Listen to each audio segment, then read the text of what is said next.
Welcome to Out for the Count. Today we're joined by welterweight prospect Kieran Molloy. How you doing, Kieran? Yeah, I'm all good, thanks. All good. Brilliant, brilliant. You've had a pretty big week this week. You've just announced that you've signed with Izzy Assis GBM. It's also been announced that you're going to be fighting on the 20th of April in Rotherham. But before we get into the upcoming bout, how happy are you to be signing the deal with GBM? And how did all this come about? Yeah, I'm delighted. Look, it's big signing now. Activity is key for me, and they've promised me to stay busy and stay active this year. So that was a big thing for me. I know they're going to be able to deliver on their behalf. So it's just up to me now. The opportunity's been given. So going to work hard now, keep on learning on the job and keep on progressing. But yeah, exciting week. New contract signed, and yeah, a fight date already. You can't ask for much better. Yeah, and when did GBM first approach you about the deal? I was speaking to Duncan and then LCS just behind the scenes, I suppose, the last month or so, I guess. But yeah, look, they made a really good offer, and it was hard to turn down. So now here we are now, and I'm really looking forward to it. Top man, top man. And GBM, they've put on some massive events, in the years that they have been active. What do you make of, the events that they've put on? And how do you think they're going to progress your career? Oh, massive! Yeah, I went to the show in Coventry there. Previous weekend was unreal. It's just as good as any sort of top promotion shows I've been to. I think they're going to grow big. The platforms they're putting on. Once they start signing, these new fighters, these new sort of established pros as well, I think it's going to grow. Could be one of the main boxing promoters in the UK in the next year or two. Yeah, I'd have to agree with that. I mean, they've obviously got this brilliant deal with Talk Sport, but I think all they literally are missing from being one of the big promoters in the UK is that TV deal, isn't it? Really? Yeah, it's just the TV deal, and you see over the last week they're kind of signing quality fighters now as well. It's going to bring more excitement, more publicity to it, and yeah, they're just really good people to work with, very passionate about what they do, and they want to be the best, which is a great attribute to have. Yeah, definitely. And just bringing it back to yourself, you've obviously fought on some big cards already, so early on in your career. You've been out to America. How did you find those experiences, and how well did they set you up for the big nights ahead for you, when you're headlining on a GBM card? Yeah, look, it's experience is everything. I have a lot of experience in amateurs as well. Um, but yeah, different pressures. I headlined last year in Galway in front of a sold out show, so expectations and pressure definitely good to get that over the line early on in your career, so you know going forward. But no, it's up to you to rise to the occasion or else fall. And lucky enough, I've been under pressure a lot in the past, and I've always come through. So it excites me. I want to be on these big shows, and I want to be the headline act as well. You've got to want to do that. Yeah, I'm just excited. Look, we have a busy year ahead, good plans in place, and it won't be long before we're back in Galway again. Yeah, yeah. I was actually going to ask you about that actually in a minute. But yeah, in terms of like your ambition in the sport, what is your end goal in boxing, and what are your main motivations to get you there? Just to get to the top, I work extremely hard. I'm very aware of how short a boxing career can be, especially as a professional. So I'm going to give it everything. I believe I'll become world champion in a couple of years. So just keep on building, keep on progressing, enjoy the journey. But the end goal is definitely to become a world champion. Top man. Yeah, you've got to have big ambitions in this sport, aren't you? Yeah, for sure. Definitely. Yeah, yeah. And you mentioned fighting out in Galway. What was it like fighting in front of your hometown crowd? What was that like? Oh, it was unreal. Like, my supporters have always been the backbone of my career. Just to bring big time boxing back to Galway was unreal, to be honest. People have been sort of crying out for it, I would say, because back home in Galway, it's all kind of football, hurling, and it was nice to bring something different to the loyal supporters I've got. And everybody had a great night. It was good family event. Everyone was having a great time really by the looks of it. So I think they'd like to see me come back to Galway, bring a big show, some big fights, and this time we'll lift a belt at the end of it. Yeah, yeah, and that was like moving on to my next question. When you do get to the level that you're wanting to get to, and you've got the world title and whatnot, is that like the pinnacle for you to take a world title back to your hometown? Yeah, no, definitely. I'd love to. I'd love to fight in. There's a stadium in Galway where the Connacht Rugby play and where the greyhound racing is. My grandfather would have been big into greyhounds, so it would be nice to fight there someday for a big title. But yeah, look, there's plenty of spots in Galway for big fights going forward in the future. We just have to build up to them, yeah. Get a big fan base going behind me in Galway, and hopefully we can do that in the future. Yeah, and you mentioned your granddad there. Obviously, your mum and dad two of your biggest supporters. What does that what does that mean to you to have your mum and dad there supporting you all the way? Yeah, look, it's fantastic. Look, I've been boxing since I was 5 years old. My dad has been my coach throughout my amateur career. My mom's always, let me box. There was times where I was missing a lot of school, and I just loved it. And, they're always very supportive of my decisions. Whatever I'd done, they made sure I'd done it 100% and not to regret it. So, no, they give me the opportunity to chase my dreams, and that's something I'll always be grateful for. And Yeah, yeah, look, it's just it's nice to have that. definitely. They've definitely laid some strong foundations for you. That's for sure.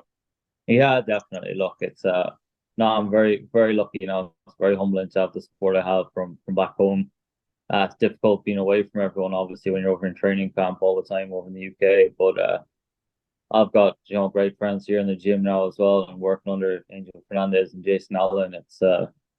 It's unreal just to be involved, I suppose, in Loughborough University as well. It's a great atmosphere to be in. Everybody there works extremely hard to try and fulfill their goals of becoming, whether it's Olympians or professional athletes. It's a fantastic environment to be surrounded by. Definitely. And you just touched on it there. You're obviously trained by Angel Fernandez. How long have you been working with Angel Fernandez now, and how much has he added to your overall game since you've been with him? Just over 2 years now. Angel's got a very good structure in place for us all. Myself, Sergio Garcia, Ezra Taylor, Richard Reactor, and Frazer Clarke. Um, all of us are quite active at the moment as well. Fight dates coming up, but Angel has like a specific plan for each one of our boxing styles. Um, but yeah, his training plan is it's very good. I would say he makes me understand fighting a lot better than I used to.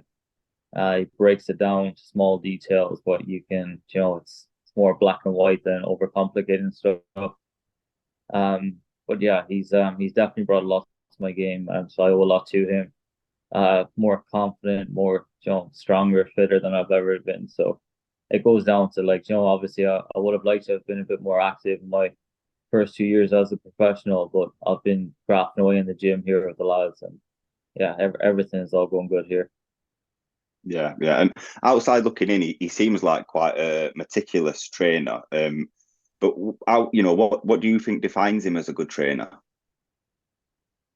Uh, it's just his understanding of each fighter. He coaches us all kind of differently. Just way. Now his style of training would be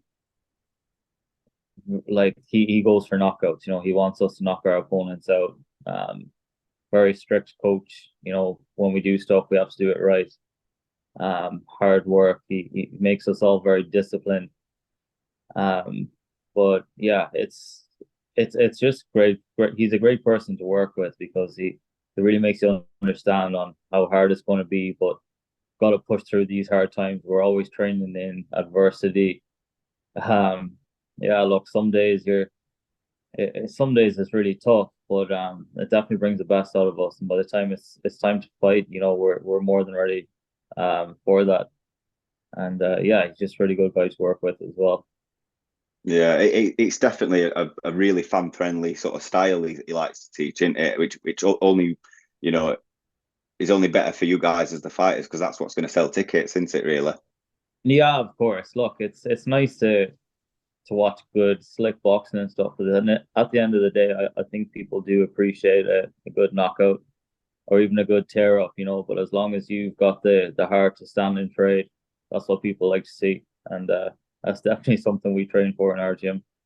Yeah, yeah, definitely. Especially UK fans, they're always baying for blood, aren't But yeah, that's it. You can't win with them sometimes, but they? look, we'll give it a good go.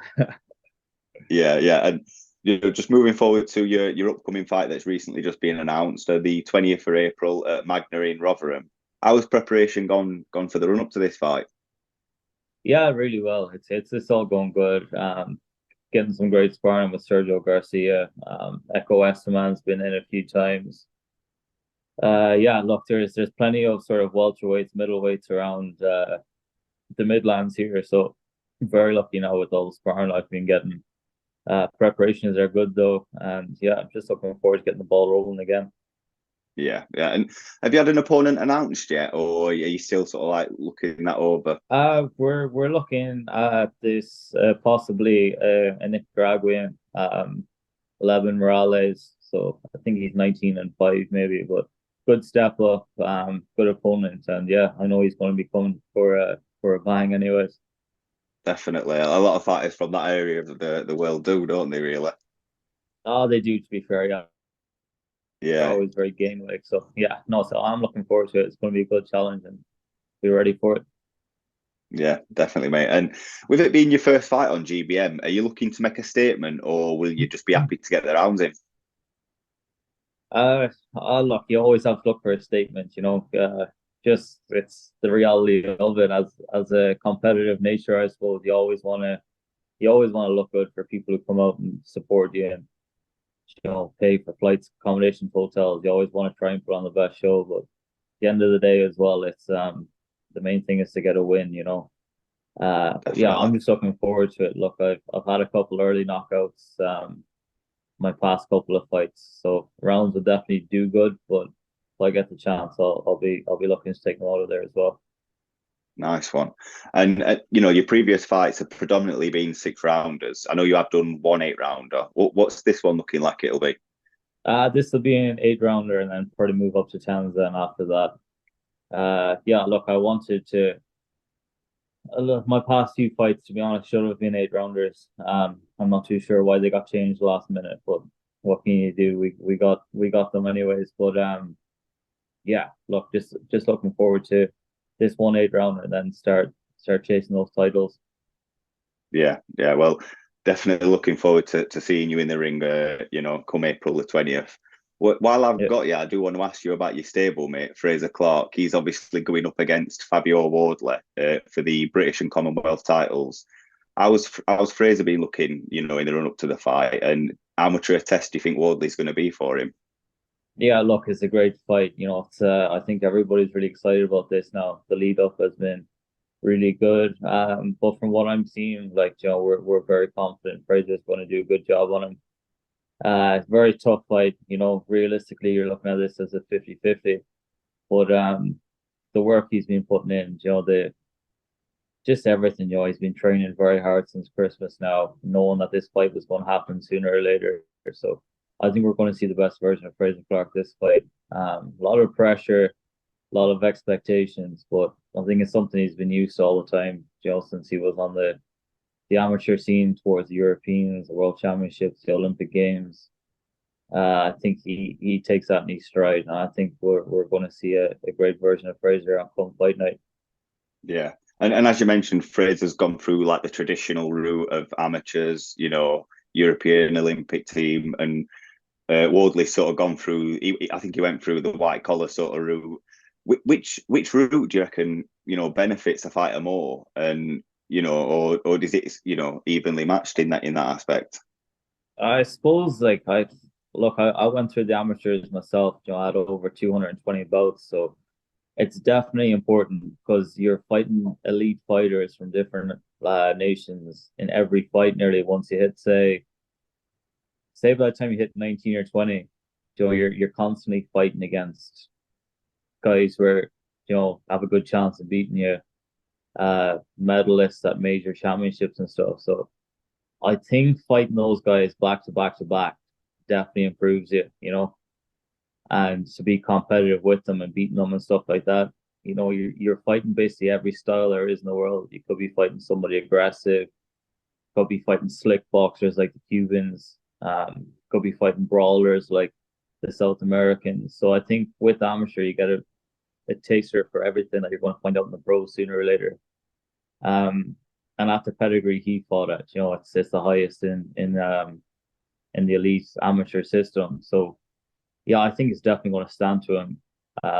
Good foundation built for the professional ranks, but at the end of the day, it's a different sport. And I suppose Fabio has been a professional a lot longer than Frazer. He's done it the hard way. You have to respect him for that, because if you had looked at him maybe 3 or 4 years ago, you probably would never put him in this position. So yeah, all respect to Fabio as well. Clearly is a very good fighter, and it's something I'm really looking forward to watching now to see how it goes. But yeah, just looking forward to seeing Frazer pick up his first belt, please God. Yeah, definitely, definitely. Just finally on the fight, do you think it goes the distance? No, no, No. Yeah. no. What? Someone's getting knocked out, I think. Yeah, yeah, yeah. I'm expecting that too, to be honest. Yeah, And no, that's yeah, heavyweights. exactly. Uh, Yeah, one punch can change everything in heavyweights. that's it. One punch in the soft spot. It's those tiny gloves as well. People don't realize how small these gloves are, and you've got hard, like, sort of hand wraps underneath. I know a lot of people in professional boxing get like stick for having a glass chin this side or the other, but people don't realize how hard those gloves are. Yeah, definitely not. Definitely not. Yeah, it's definitely one I'm looking forward to. Yeah. Also, what did you make of your former stablemate Anthony Joshua's performance against Ngannou? Do you think this is the Anthony Joshua of late? Full of confidence, back to his full self. Yeah, I think so. Yeah, he's got great momentum picked up now. I think 4 fights in the space of a year or something.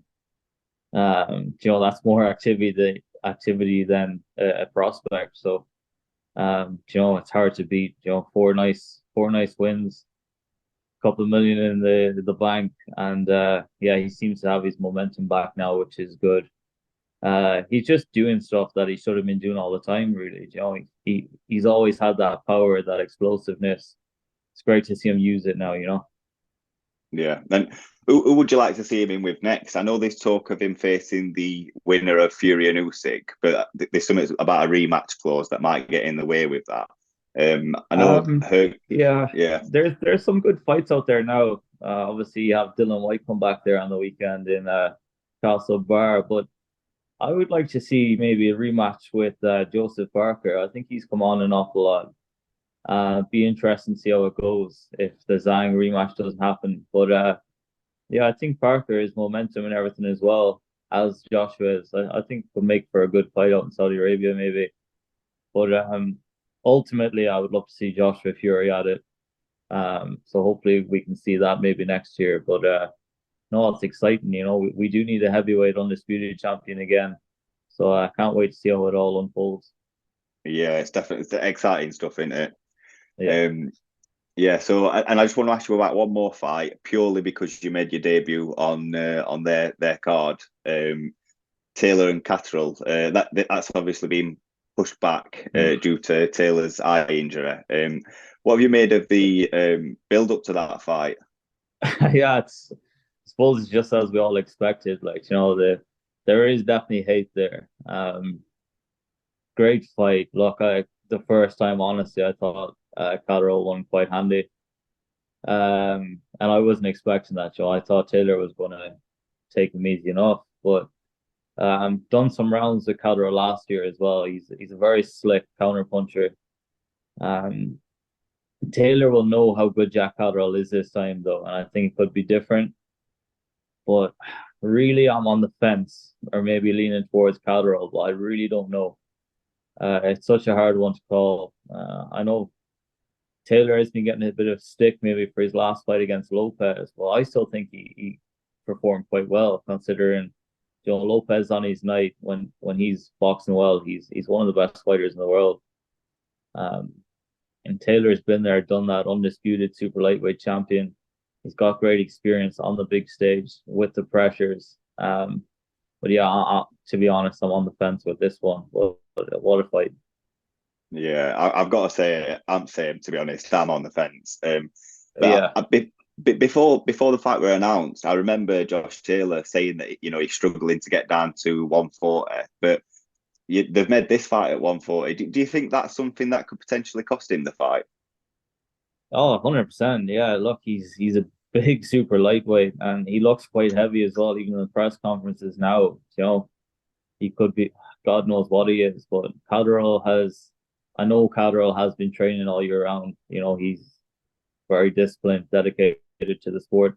I don't know Josh Taylor, as in like I've never met him, I've never sparred him or anything like that, but I've heard he's very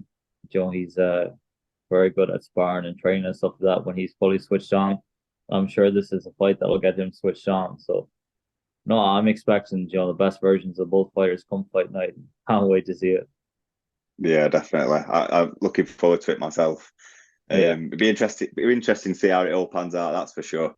yeah, it will for sure. No, it's a massive fight for the fans, and yeah, just get the ball rolling out with it again. Yeah, brilliant. Well, listen, thank you for your time this evening, Kieran. Obviously, congrats on the new deal and good luck for the fight coming up. Hopefully, I mean, I'm hoping to get to the event, so hopefully I'll catch you after. Yeah, sounds perfect, James. Go on. Happy birthday to you as well. Oh, nice one. Appreciate that, mate. Come Nice on. one. Thank you. Yeah. Cheers, mate.